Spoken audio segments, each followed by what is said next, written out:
Hernandez here, MLH Media Uncensored. We are here today, episode 3 in the series now with Jim West, probably one of the most heralded MMA coaches in all of California, if not the West Coast. How you doing today, my man?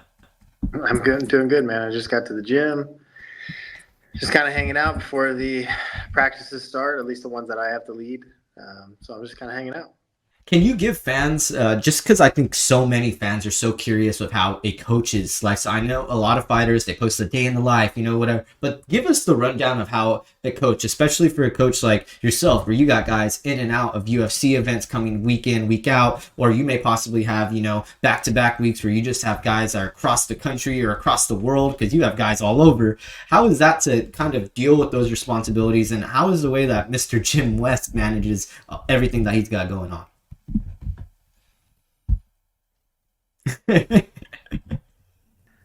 I just, it's become a standard for me, right? Like, as far as how I navigate, everyone that's fighting and how I kind of plan accordingly as far as who's up next, depending on the fight. Obviously, some fights are, have more, or I don't want to say more important, but higher level magnitude associated to them. So, a lot of coordination, day in and day out, with each athlete, and the other coaches, just to make sure that everyone's on the same page, we're on the right track, depending on where they're at in, the time frame of their fight, ensuring that we're peaking at the right time. I mean, it's just a fine balance between them all, and I rely on my coaches too, that to kind of communicate with me, and then the athletes themselves to make sure they're communicating. I have multiple computers at home that I have up all the time, kind of whether I'm watching tape to look for tendencies, whether I'm tracking, you know, uh, weight of certain guys and girls. I mean, so I've just been doing it for so long that I just kind of it's kind of hard to explain exactly how I do it. Um, it's just become part of my daily routine. Um, it's like anything else. Once you kind of get in that routine of how you do stuff and create your own standards, um, and your standard operating practices, you kind of develop a rhythm. No, and that definitely seems like you have got the rhythm down over there in the Sacramento area. Speaking about a little bit of a familiar face that you may have in that gym, Shaler Ladd was recently supposed to make his professional debut over there, LFA in Santa Cruz. Had an opponent fall out, but I know he's been someone that's been prompt. He's been at it. Obviously having a stellar amateur career. What are some updates that the fans and possibly looking around California or just in general LFA fans? I mean, 4-fight LFA deal. I know a lot of fans looking forward to him to make his debut over there. Any chance we'll get to see him before the end of 2024? I know he was one of those guys that you said's been putting in a lot of work. Yeah, it's hard to say. So he was scheduled to be on the LFA card in Vail, Colorado, at the end of this month, but opponents just couldn't come through. We're now trying for November 6th, LFA in Phoenix. So, it's hard to say. His last two opponents had fallen off, the one in Santa Cruz and then the one in Vail. So we'll see if something materializes for Phoenix here November 6th. So he kind of he keeps himself ready to go. So hopefully something pops and we'll be able to announce it. But as of now, there's no opponent, so we can't really say a date. And it definitely, I 100% understand why a lot of people would not want you to be lining up to fight the likes of Shaler Ladd. I mean, we all know that Ladd family legacy, on top of the fact that, I mean, this guy was undefeated throughout his amateur career, not a blemish on that record. And I mean, some would argue that he had a pretty nice runs in the amateur in compared to his competition. Because, I mean, some of the guys he was fighting, facing off against some of the top light heavyweights in the state and still doing a killer job over there.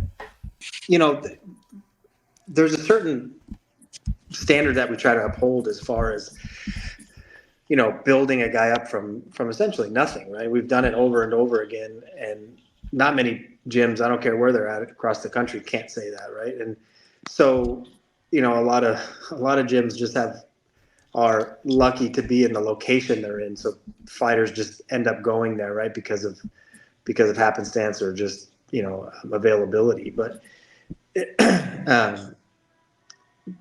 by the time they become a professional, the expectation is that they've experienced tough competition. They've experienced some ups and downs. They know how to travel. They know how to cut weight. They know how to deal with media, right? Like they know how to do all those things. By the time they become a professional, they should be professional, right? And know how to do all of those things and navigate that stuff. So you're right. Shaler fought. I mean, he was number one in North America. So he fought, I think, 3 or 4 guys that were in the top 10 in North America and beat them. So by the time their last, I try to gauge it off of their last amateur fight. They'll ask, well, when can I go pro? Well, if it gets close to that point, I try to go out and find them literally the toughest person on the planet in that weight class that's still an amateur, and we go out and fight them. And it doesn't necessarily mean that they have to win, but it's a good measuring stick on determination on whether it's time, right?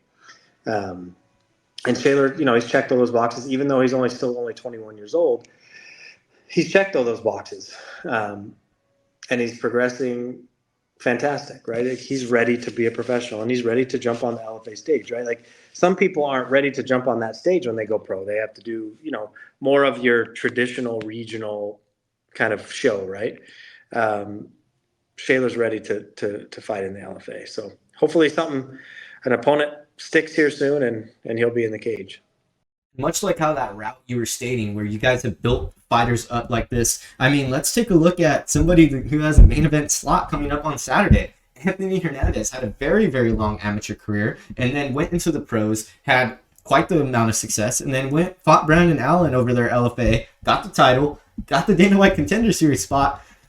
It's almost like history tends to repeat itself with these LFA signings and being able to take guys over there to the UFC. What are your thoughts, though? Hernandez, Pereira, main event, October 19th. It's been a fight fans have been waiting for all the way since the Sphere. So I think a lot of fans are going to be having this one circle on the calendars. Yeah, I mean, Anthony's always in an exciting fight, right? I mean, he's hard to prepare for because, a lot of people go, oh, well, he's going to wrestle me or he's going to do this, right? So we'll use that as an example. That the challenge is when you fight someone like Anthony, kind of like we'll use Khabib as an example. They go, oh, well, I'm fighting Khabib or I'm fighting Anthony, so I better wrestle for 8 weeks.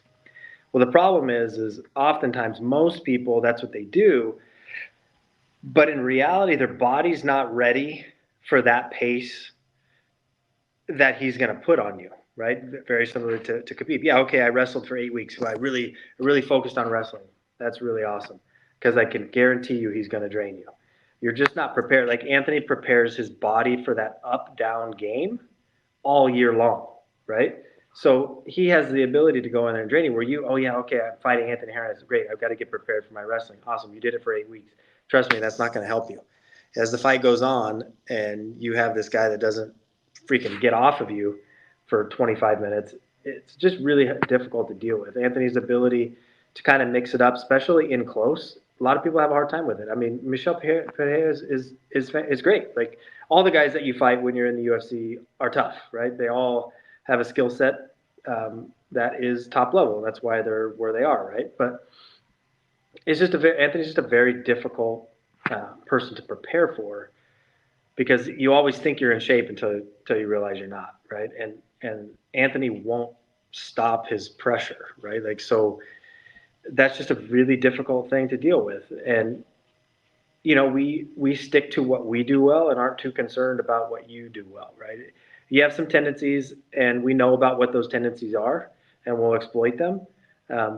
But that all means we still stick to what we want to do. We're not really too concerned what you want to do, just being aware of your tendencies and we navigate your tendencies with what we do well. 100%. And I definitely feel like watching Anthony, it's like how you said, it's like watching just the life gain sucked out of his opponent sometimes. I mean, that Edmund Shabazian fight, and then even going back to the Rodolfo Vieira fight, it just seemed like in that second round, Rodolfo just was like, I don't want to be in this anymore, which is, I have that feeling that he gives oftentimes to a lot of these guys because he just is able to drown people with this pressure. And much like himself in the striking, you got Max Griffin over there as well. taking elbows, taking every kind of limb from his opponents. He's got a fight scheduled as well in December, UFC 310, Michael Chiesa. What are your thoughts about that matchup? And I mean, another matchup for Max Griffin on a pay-per-view, man. The UFC loves him on this one. Well, Max is exciting. I mean, if you notice, any MMA Gold fighter that fights, it's going to be exciting. One way or another, it's going to be exciting, and they're going to look good doing it, right? Like, so I mean, it's funny because Kessa and him have trained, quite a bit actually. So they kind of have obviously they don't know. I mean, they don't know each other, but they, when you lock up with someone, you kind of like have that. Okay, I remember that. I remember how that went. Familiar dancing partners in a sense, they've been around the same type of people. Yeah, to an extent. I mean, it's Chiesa presents certain, aspects, of course, just like anyone does, but his are pretty. I don't want to use the word glaring, but I can't think of a better word. They're pretty predictable. They're very predictable, but he does them very well. So again, it's kind of being in tune with his tendencies and being who we are, and try to exploit his tendencies as best to our abilities. And I think we have a good plan, and we'll be ready to go December 7th. I definitely think that card is shaping up to be, and let me hear your opinion on that card, on that whole card, on UFC 310. What were your thoughts on hearing some of the announcements made this past weekend from Dana White? I mean, got the co-main event now lined up, got the main event lined up. That's going to be one hell of a card there in December, it's looking like. Yeah, it was that Bilal, right, in Shavkat? That's the main event, right? Yeah, got Bilal Shavkat, and then Kyle Sakura and Alexandre Pantoja in that co-main as well. Yeah, I mean, oh, man, it's so hard. It's hard to say, right? Like, Bilal's hard to go against, right? Like, he doesn't do anything flashy, he doesn't do anything great, but his basics are very good. And I always kind of profess this to our team is the person that has better basics is oftentimes going to win, right? Like, those who have advanced, their basics are a little bit more advanced. I just have a tendency to go with them. And I'm not saying, and Shavkat's obviously amazing, but I could just see Bilal doing something similar to what he did to Leon Edwards. I can't. Although fans aren't going to like it, right? Because it's relatively boring, right? But I can see him doing the same darn thing. I always compare this to a lot of fighters, like how you're saying much with the technique. It's like, when you're getting locked into a cage, and I know obviously these are the professionals we're talking about, it's still, they're going to go down to what they know, and oftentimes if like how you're saying, the basics extremely well, someone like Bilal, who he kind of started his fighting career a little late into his life. I think he was like 24, 23 when he first started MMA, and then so it's, it definitely makes sense. But continue on what were you saying there? Sorry. No, nothing. Yeah, it's just basics win, man. Whoever's better conditioned and their basics are better, oftentimes is going to be the ones with their hand raised. I mean, it just is what it is. Like, oftentimes you see so many of these coaches on Instagram posting their videos of a 20-punch combination. You tell me when the last time you saw someone do that in a fight. Last time I checked fighters, the guys that you're fighting are moving, and they're throwing back, and they're doing all these things. And, Bilal sticks with the basics, and he sticks with who he is. It's not exciting, but it's effective.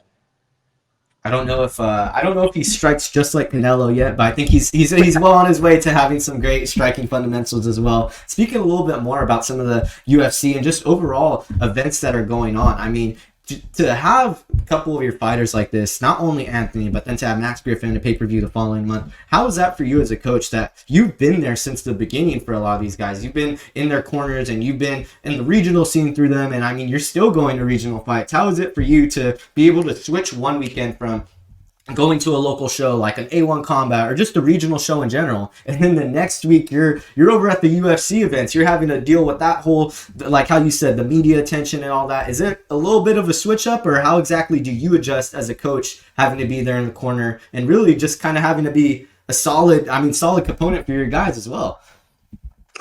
I mean, I love the regional shows. It's still fun. I love seeing those guys and girls that are coming up. I mean, that's fun for me. I'm not that the big shows aren't. I mean, it's just totally different. Like you said, it's, a fight week for, Bellator or PFL or UFC. It's very different from your regional show, right? You're there all week.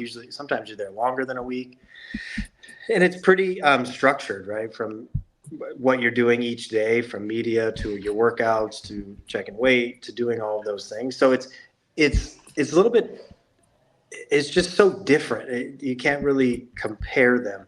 And then the night of the fight on a regional scene versus the big shows, it's obviously more intense because you have to be so much more laser focused. Not because of necessarily the importance, because the magnitude is different. No one can deny that the magnitude is different on a big show versus a smaller show, right? Because there's a lot more money involved. Like, there's just so much that goes into that.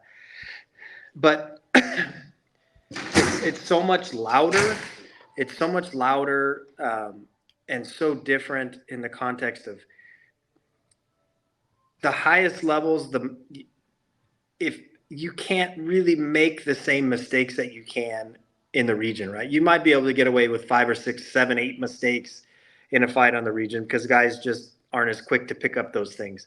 But at the highest level, man, you as a corner have to be so on top of seeing everything and be able to relay information so fast and have them receive that information so quick, because the margin of error is so much different. So it's in the fight night is where the big difference is at, because the margin of error, like I said, is just so different.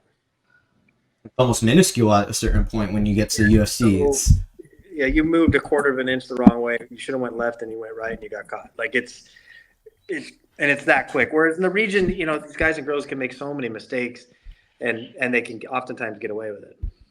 No, and that's a great point that you bring up, because I feel like oftentimes too you'll hear fans be like, "Oh, well, how is this coach doing this? How is this coach doing this?" It's like, well, it's coaches need to develop in their own right, and I feel like that's something that's not really discussed. But I mean, someone that's definitely developing over there as well is someone that you have a pretty well-known relationship with, Aspen lad. I mean, able to get the win over there in Paris last time out over there for Bellator. But I know that there's been some discussions about possibly going over to PFL and entering that tournament scene. What are your kind of thoughts about everything going into it? I mean, I know she's still on contract with Bellator, I believe, but is there any chance that we'll be seeing her in the PFL anytime soon?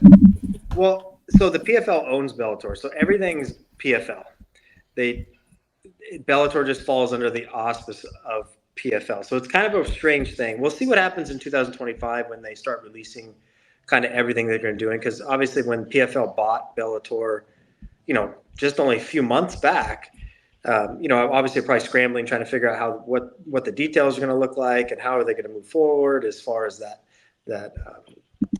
that merger goes and all that stuff. So I think 2025 will be a lot more interesting and a lot more detailed when it comes to that, as far as who's going to compete in the tournament on the PFL side or who's going to compete on the Bellator side of the championship series. She likes them both. She's obviously competed in them both. I'd say she's probably one of the few fighters in the world that can say that they've competed in UFC, PFL, and Bellator, all of them, and been in the top 5 in all 3 of them, right? So I was just about to say, I think she's probably one of the only athletes ever to even compete in PFL, Bellator, and UFC, just underneath all 3 of those banners. That's quite impressive in its own right. Like I said, when she was in the UFC, she was number 3. Now she's in the top. I think she's number 7, right, in the featherweight division. So, Aspen's someone, when she made her UFC debut. One thing that people probably don't know is Aspen's the only UFC athlete for every single fight a ranked opponent. Every single one, from her debut all the way to her last fight in the UFC. Every one of them was a top 15, top 10, or top 5. Yeah, she's still only 29, right? Like, she's not even not technically in her prime, I guess, right? So yeah, we'll see. She really would love to fight on the December 31st Bellator card in Japan, but we'll see if that happens. Is there any chance, I know obviously with the whole UFC situation, but with Kayla Harrison making the move over there recently, I mean, is there any chance if she's able to notch the belt over there that we could possibly see an Aspen Ladd, little Kayla Harrison rematch over there in the UFC? I think a lot of fans would possibly be interested in that. Well, you tell me if I'm wrong, but Kayla's absolutely obliterated pretty much 99% of everyone she's fought, right? Outside of Larissa, who beat her, and then Ketlin last week. When these aren't excuses, but last time I checked, Aspen's the only person that's swept Kayla several times in a fight, took her back, And that was on 2 weeks just off the couch. So you never know.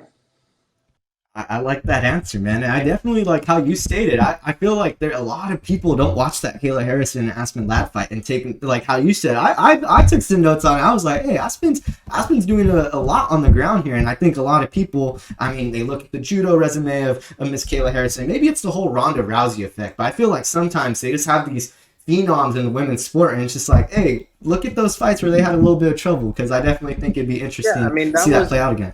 It's not an excuse. Kayla won. She won a very, mundane decision, right? She didn't cause any damage. She never had Aspen in any bad spot, nothing like that. In fact, Aspen had her in the worst spot. Took her back, right? Took her back, yeah. So that was legitimate on 2 weeks' notice. And again, not an excuse. Kayla still won, but they're facts. It was on 2 weeks' notice. Aspen had a 102 fever that night going into the fight, was throwing up in the back. PFL, Bellator, they all knew, right? She was sick as a dog. So, a lot of people don't know that. Again, Kayla won.